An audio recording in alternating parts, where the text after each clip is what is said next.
The House comes to questions for oral answer. Question number 1, in the name of Andrew Little. Thank you, Mr Speaker. My question is to the Prime Minister.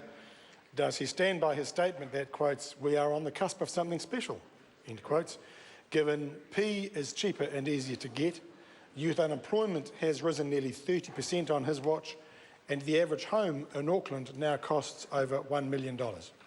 The Right Honourable Prime Minister. Mr Speaker, yes, I do stand by that statement. I'm proud of the progress New Zealand is making.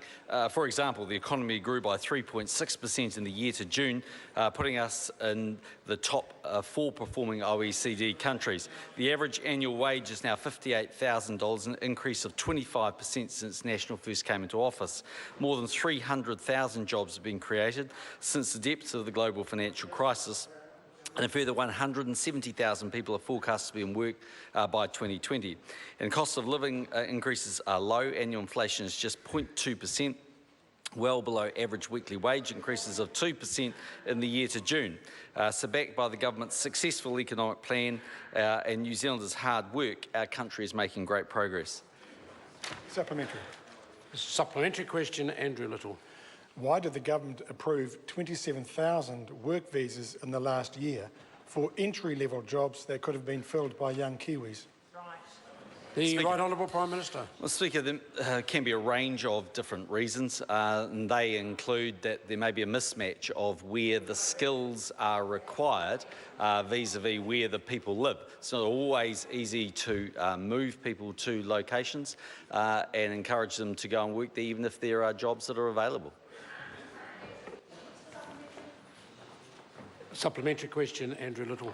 Mr Speaker, why did his government issue work visas in the last year to over 2,000 retail workers and over 600 cleaners, while 70,000 young New Zealanders are not in employment, education or training? The Right Honourable Prime Minister. Well, Mr Speaker, again, there can be a variety of reasons, but I think it's worth remembering the significant changes that this government has made to the way things work when someone goes to a work and income office, and that is we've changed from moving from the unemployment benefit to the job seeker support. There's a high expectation that people will work. What, in fact, work and income officers do is spend a lot of time making sure that somebody transitions into a job, and so ultimately there's massive incentives on them to get employment. But sometimes they're in different locations, for instance, like Queenstown, to places where they might live, like Gisborne and Northland. Supplementary. Yeah. Supplementary question, Jackie Dean. Yeah, thank you, Mr Speaker. My question is to the Prime Minister and asks, can the Prime Minister provide further examples of how New Zealand is making good progress in dealing with social and economic challenges under this government's stewardship?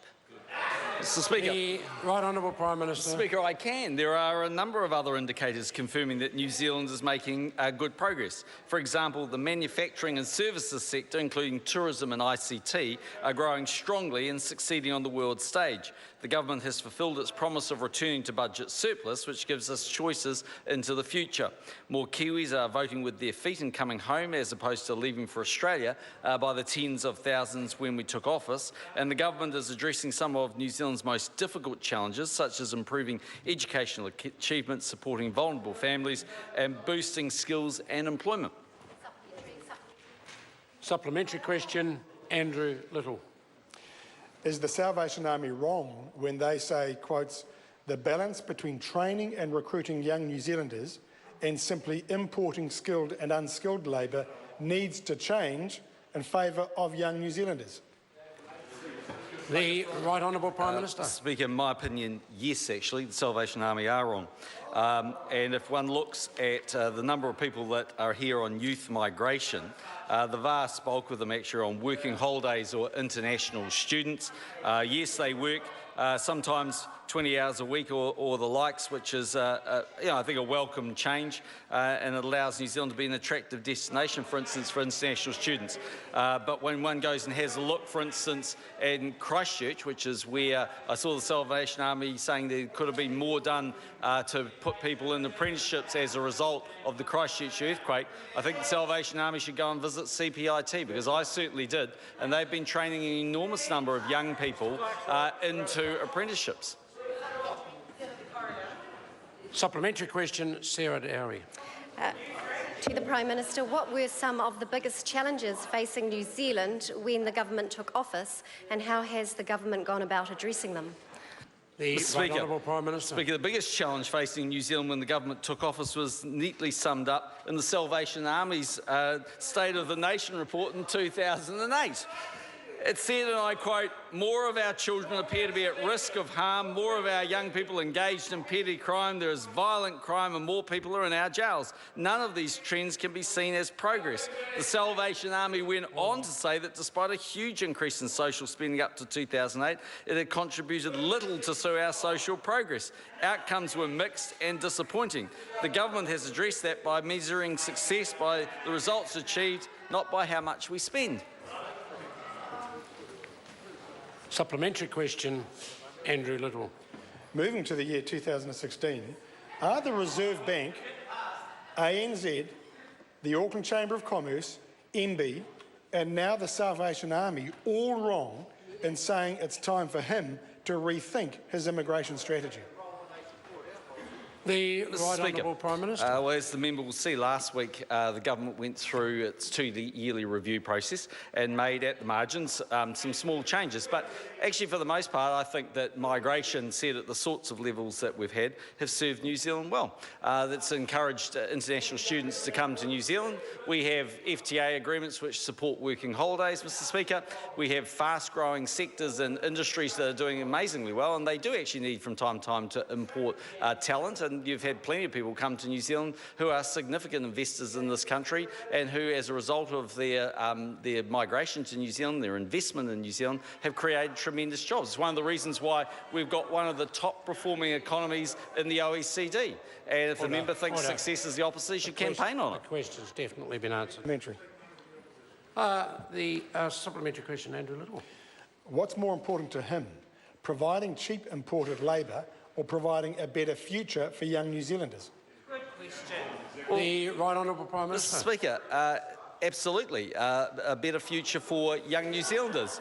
But I wasn't the one that got up. I wasn't the one that got up at Diwali on Saturday and said, "I'm with the international students."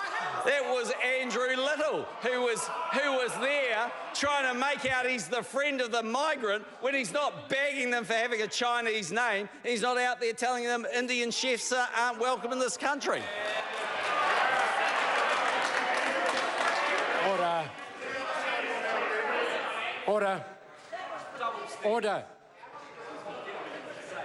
Supplementary. Order. Supplementary question, Andrew Little. Isn't it true that his government has just shut the door on 70,000 young New Zealanders not in employment, education or training, given that he and his Minister of Finance believe that they're either pretty damn hopeless, drugged and lazy, and they prefer low-skilled immigration? The Right Honourable Prime Mr Minister. Speaker, no. In fact, the NEET rate for 15 to 19-year-olds is almost the lowest since records began in 2004. A huge number of young New Zealanders are in apprenticeships. The economy is creating a huge number of jobs and opportunities. Mr Speaker, I think migration of people to New Zealand is a positive and good thing. But if the member wants to come in this House and say the opposite, please stop going to the events I'm at with you and saying the opposite, because it's got a word, it starts with H, and you know what it is.